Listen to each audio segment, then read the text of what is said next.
Well, Charlie, something is wrong with my system, and I can't. I don't know. Maybe I have an extra camera in here, and maybe that's just too much for the whole system. Um, so, how you doing, buddy?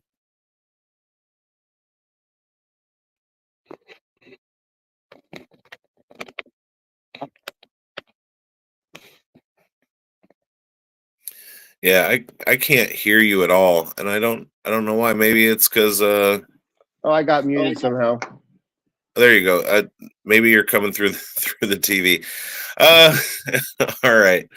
This is we are going through some technical difficulties, everybody. So if you could just bear with us. This is crazy. My entire setup is completely frozen. I think there's just way too much input. Two cameras, a microphone, uh, going through, and anyway, we do have a couple questions in the chat already.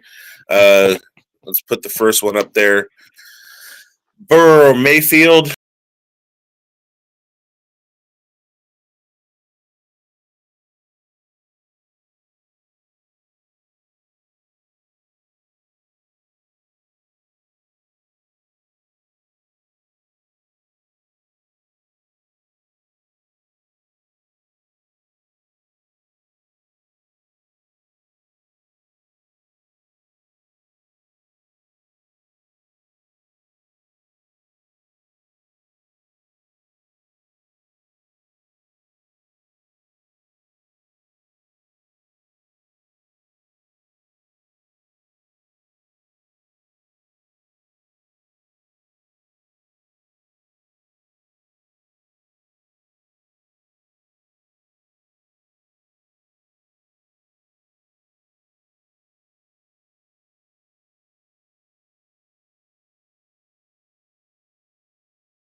Okay, I hope we're back. I think so. I see you. We're not black screened anymore. And then I got PPR. Should I flex Hampton Flowers or Debo? Playing for the buy, so you get the week 15 buy. Yeah. Zay Flowers is a crapshoot right now. Sometimes he's scoring you a major point. Sometimes he's giving you 0.4 because it's just Right. That's been a rough one. Our boy Schultze has him as a start of the week. Okay. For whatever that's worth. I don't have Hampton in my top 10. I don't know. Which Hampton is it? The running back from the Chargers? Yeah. Okay. I don't even know if he's a go. I've got Vidal. No, it says he's on the IR. Yeah, he hasn't been cleared to play yet. So I think in that case, let's say Flowers maybe.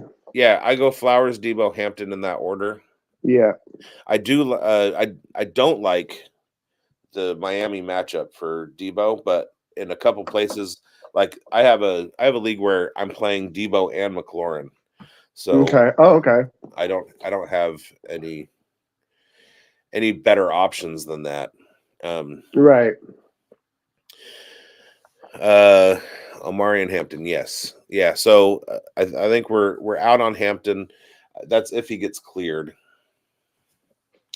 While there's a lull, let me grab something real quick. I don't know, you can't really see my background. You're gonna see it when I get up, but today is what is it? The 83rd anniversary, 84th anniversary. It's Pearl Harbor Day, so I got Pearl Harbor in my background today. Oh, right on. That's a good job. Shout out to all who served, and my grandpa who got shot twice in the Pacific Theater in World War II. Um, Hmm. I'm trying to come up with a screenplay. I think I can take my grandfather's life and make it into like a movie.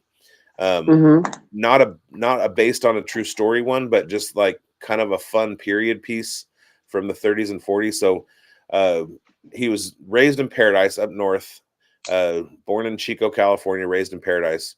He and my grandmother went to the same high school, and my grandmother's father was like the local constable, like kind of like the sheriff. Uh, Right. and at some point in high school, my grandpa stole the school bus and took it for a joyride, and then launched it into a canyon off Honey Run Road, which anybody who knows that area knows there's a road that goes up the mountain from Chico to Paradise, and with a big, huge canyon on the side of it. It's like a one and a half lane road if you're going too fast. Like, and somebody's coming, if you're going up and somebody's coming down, uh Hmm. one person has to get all the way over and stop. So my grandpa, I have a picture of the bus like on like down in the canyon. The guy that arrested him was my grandmother's father. So he arrests this kid and who winds up marrying his daughter later on. Uh, so World War II happens. My grandpa joins the Marine Corps, and he's shipping out of San Francisco. My grandmother is working as a nurse in the city. So my grandpa's getting ready to like ship out to the Philippines. He jumped off the boat, swam back to the dock, got up, and gave my grandma one last kiss goodbye before he shipped off. Oh, Got right back on. got back to the boat, and they threw him in the brig for like the entire voyage to the Philippines. So he was in jail, in ship jail for the whole thing. Uh, so he was a machine gunner and part of the first wave of Iwo Jima. Iwo Jima is the there were two waves. The famous one with the flag being raised, that Hmm. was the second wave. He was part of the first wave. He wasn't part of the second wave because he got shot in the butt. Um, and at that time, like if you got shot, by Vietnam, if you got shot, you got sent home. He got Okay. shot, and like 3 weeks later, he's back in action. They Okay. just kind of like cleaned up the wound and threw him back out there. He got shot again. I want to say that was uh, that was like Okinawa or something like that, Okay. and then finished out his time. Was one of the lucky few that made it back, but just like shenanigans, you know. And Well, so it we kind of learn from leads our experiences. right, and it kind of leads to this path, like where you can kind of trace like my brother and I being delinquents and my dad being a hippie, and so like it so there are some things that aren't really talked about, autism and ADHD and stuff like that. They weren't talked about back then, but you can No. kind of see like from the behaviors. It's there's a long line. All right, Massachusetts football guy, couldn't hear your recommendations. You were the one that wanted. Let's see if I can get back to it. I actually have one too for you when we get a chance. I can't. Massachusetts football guy, I'm so sorry. Um, this has never happened to me before.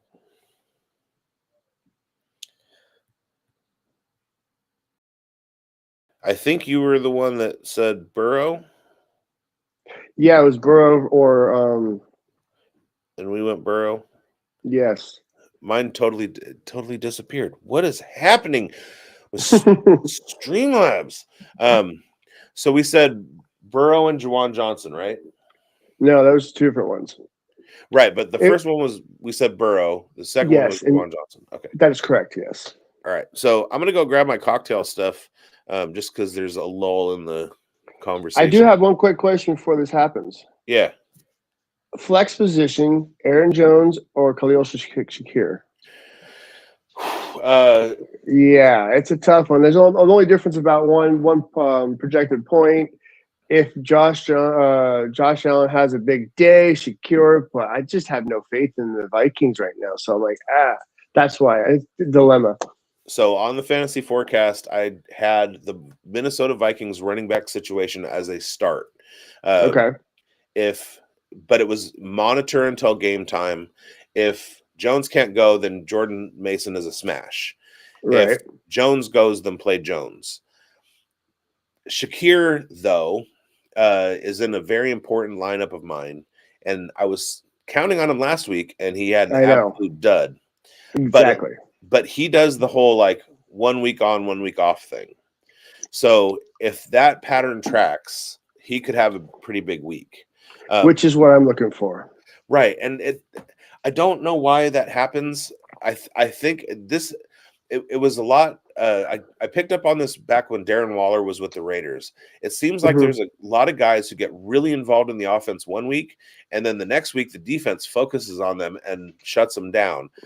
Right. Because they get shut down, the next defense doesn't game plan for them, and then they go off and have a good week, and it goes back and forth, and it's so hard to put them into your fantasy lineup.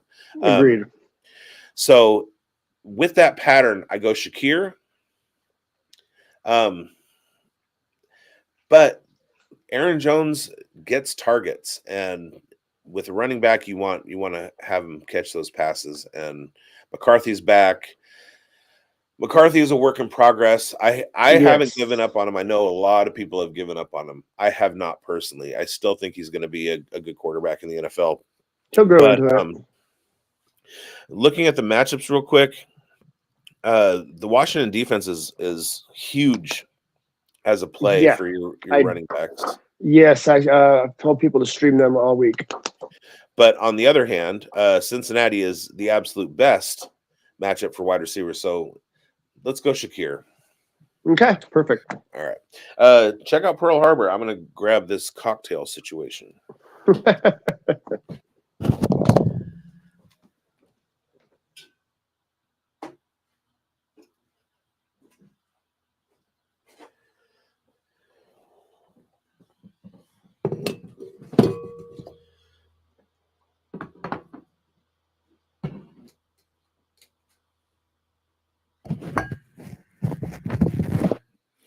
All right. One of the most fun things that I've gotten to do all season is tease on all of the fantasy forecast shows and the Dynasty Pulse that on this episode of Breakfast with Bigz, you were going to get to see me put a BBC in my mouth. All right. So what I have here is a beatbox. Not a sponsor, but hey, beatbox, reach out. I've never had a beatbox before. Me neither. I just am imagining this is a cocktail with so much sugar that you can't taste the alcohol. Originally, my thought was to go with the grape flavor for beatbox. The BBC is beatbox, buzzball, cutwater. My original plan was to go with the grape because of all three, because they were all grape flavored, and that seems easy. I changed my mind. That's not fun. It's not imaginative. So I'm going with a beatbox pink lemonade flavor. How much? The whole box. Okay. What flavor did you choose? Well, I got grape on the beatbox. Okay. All right. And this is a pint, 16.9 ounces of 11% 21-year-old alcohol.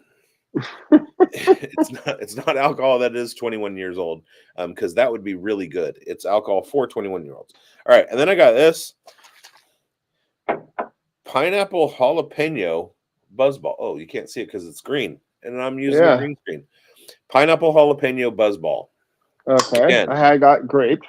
You got grape. Okay. I found grape, yes, but I didn't do all grape. Okay.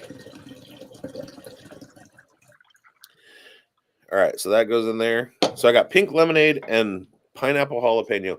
And then I went with the Cutwater Gin Collins. Okay. So Collins, a little bit of lime,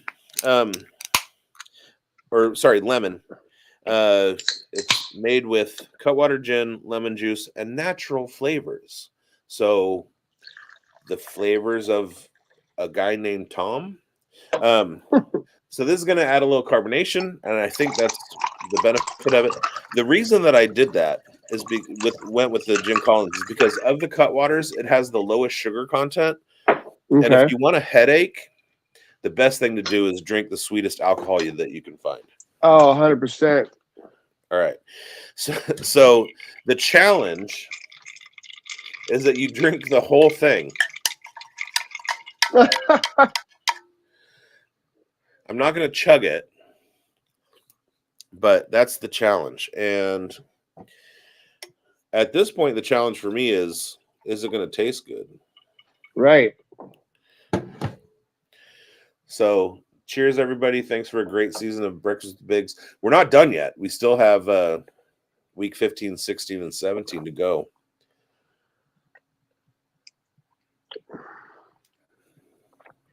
That's not bad.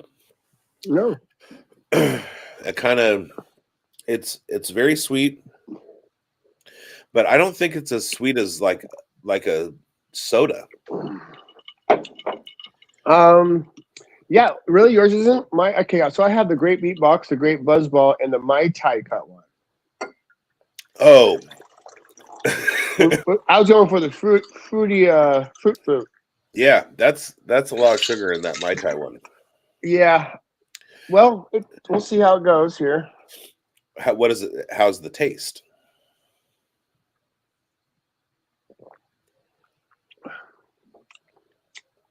It's not terrible. It really isn't. But I like the way yours looks better. Mine looks like grape juice. Yeah.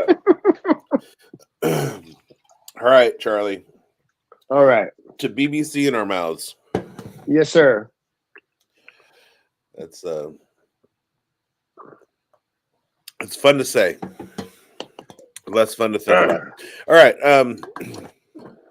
So let's get to some top 10 matchups for the week. Yes, sir. So the way that I have it, let's start with the quarterback position. Oh, come on. I'm really starting to hate my computer setup right now.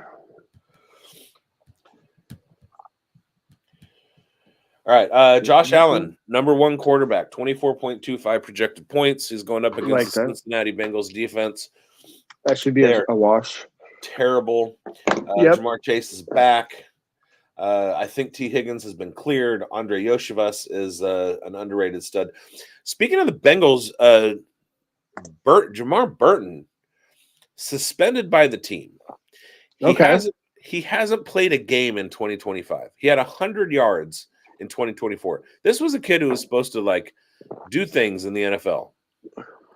Right. Burton. And he hasn't played in 2025, had 100 yards in 2024 as a rookie. And now he's going into a week suspended. What are you doing with your life? Yes. All right. Jalen Hurts, 20.36 projected points. He's the number 2 quarterback. Who is he going against? Forget. Who are the Eagles facing this week? The Chargers. That's okay. And that is they're doing good this year. It's a negative matchup on the yard side, and then La Cucaracha, Patrick Mahomes, he just won't die. Right. 19.5 Thank God, too. Points. I need him this week. All right, for you cocktail lovers out there, a little update. We're 2 minutes in. I already have heartburn.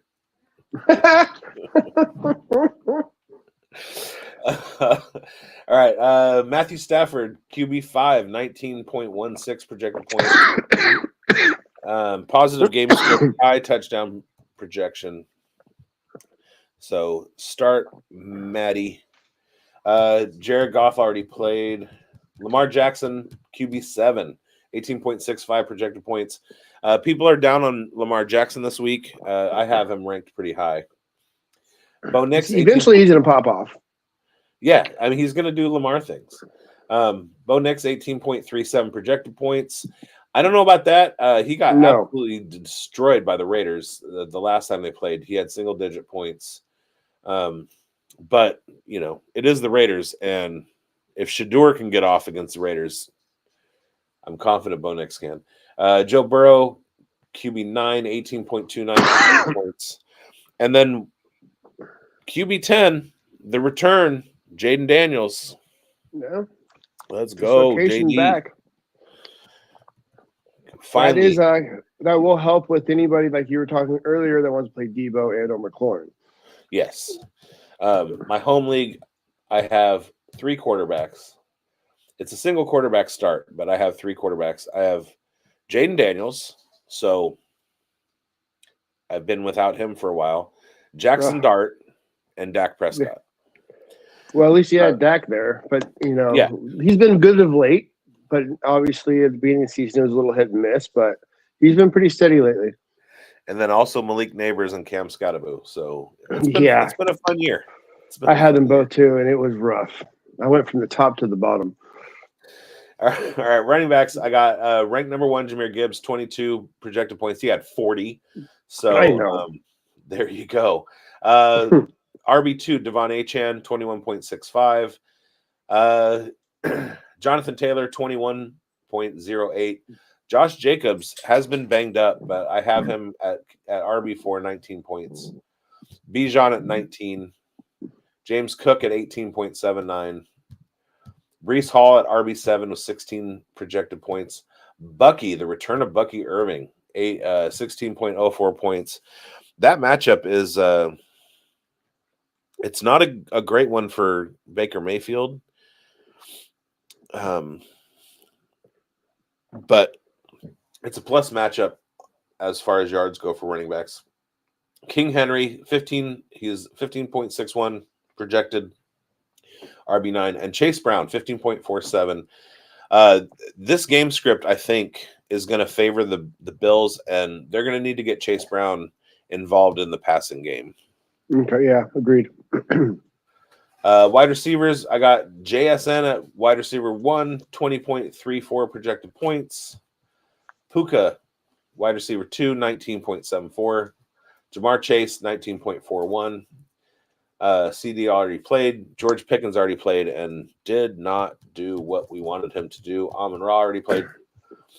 Rashee Rice, wide receiver 7, 16.43 points. Devontae Adams, wide receiver 8, 16.41.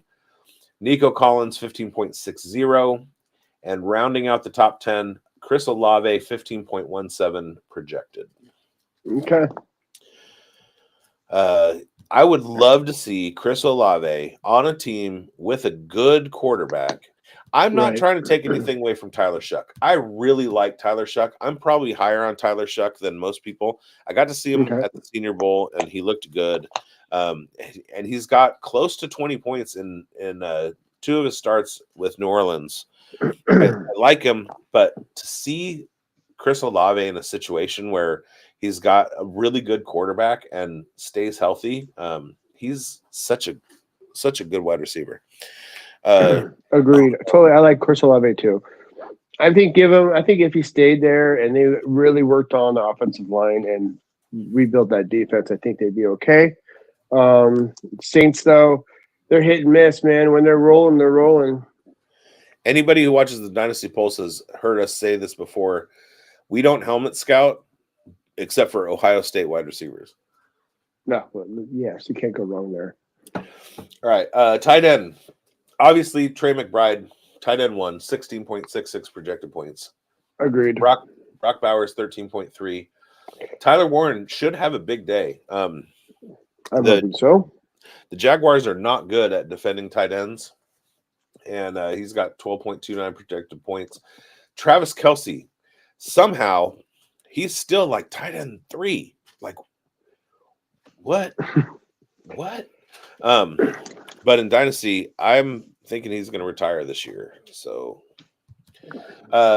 Jake Ferguson already played. Kyle Pitts. Oh, Massachusetts football guy. I hope you didn't go away. When I was looking at my rankings, I said Juwan Johnson. Yes. I have him at tight end 7. I have Kyle Pitts at tight end 6. I didn't even see it. I was dealing with stuff. I'm sorry. So that's a coin flip, I guess. It is a coin flip. If you've gone away, you're going to play Juwan Johnson, 10.31 projected points. If you're hearing this now, maybe you flip it, go with Kyle Pitts, 10.85. So we're talking about a 0.5 difference in the projections.